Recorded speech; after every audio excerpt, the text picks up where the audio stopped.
नमस्कार दोस्तों, हमारे चैनल में आपका स्वागत है। मैं आशीष कुमार आज फिर आपके लिए एक नई कहानी लेकर आया हूँ, एक नई सीख लेकर आया हूँ, एक नई सोच लेकर आया हूँ। तो कहानी को पूरा सुने, वीडियो को अंत तक देखें।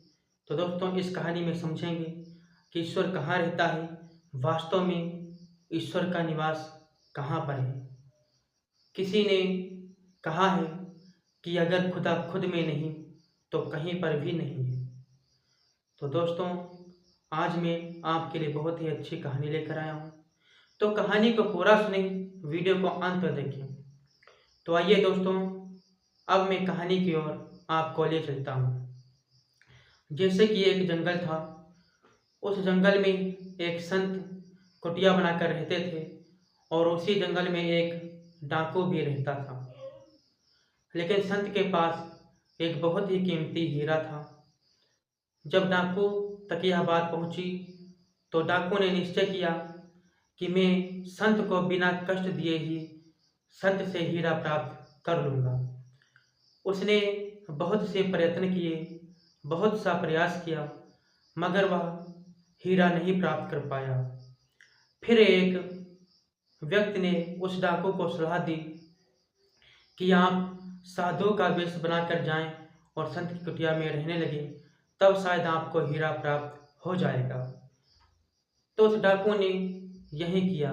उसने साधु का वेश बनाया और संत की कुटिया में पहुंच गया और संत से बोला कि संत जी, हमें अपना शिष्य बना लो।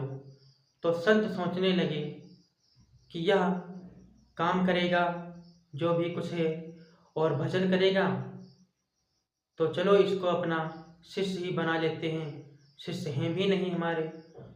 तो उसको संत ने अपना शिष्य बना लिया।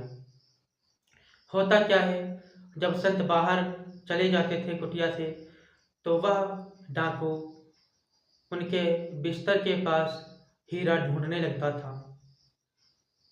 उनके झोले में, उनके बिस्तर के पास हीरा ढूंढने लगता था। कई वर्ष बीतने के बाद वह डाकू हीरा नहीं मिला उसको। तो उस डाकू ने सोचा, चलो आज संत से हम बता ही देते हैं।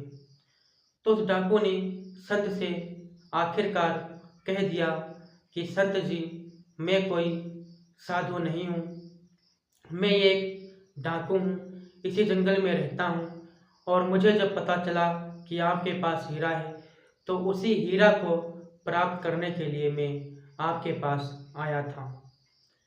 तो संत जी मुस्कुराते हुए बोले, लेकिन हीरा तुमको नहीं मिला। तो संत ने कहा कि तुम, जब मैं कुटिया से बाहर चला जाता था तब तुम मेरा बिस्तर तो देखते थे, लेकिन तुम अपना बिस्तर नहीं देखते थे। जब मैं कुटिया से चला जाता था तो मैं आपके बिस्तर के नीचे हीरा रख देता था। तो दोस्तों, इस कहानी से यही शिक्षा मिलती है कि हम लोग बाहर ईश्वर को ढूंढते हैं, जबकि ईश्वर हमारे आंतरिक मन में ही विद्यमान है। हम उनको कहीं और ढूंढते हैं। उस डाकू की तरह हम अपने बिस्तर पर नहीं देखते हैं, बिस्तर में नहीं देखते हैं। तो दोस्तों, मैं आशा करता हूँ आपको यह कहानी अच्छी लगी हुई होगी और मैं अगली वीडियो में मिलूँगा एक नई कहानी के साथ। तब तक के लिए दोस्तों, नमस्कार।